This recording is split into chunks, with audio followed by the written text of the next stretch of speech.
সকাল সকাল ঝাড় দিতে গিয়ে কি দেখতে পেলাম বন্ধুরা, দেখো এখানে কি দেখতে পাচ্ছ, একটা আরশোলার খোলস, এক কথায় বলা যায়।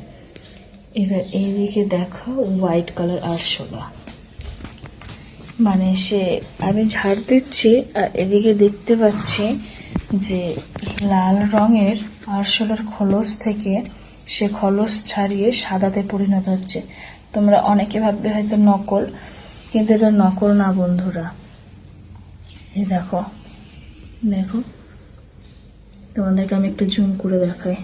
মানে কোনোভাবে আমি এটা গেট খুলতে গিয়ে চাপা পড়ে গেছে, তাই খুব একটা তাড়াহুড়ো যেতে পারছে না, খুব সে ক্লান্তর মধ্যে আছে, তাই তাড়াহুড়ো করে যেতে পারছে না বন্ধুরা। তো এরকম হোয়াইট কালার আরশোলা কে কে দেখেছে কমেন্টে জানিয়ে বন্ধুরা। আজকের ভিডিওটা এই পর্যন্ত, সবাই খুব ভালো থেকো, টাটা।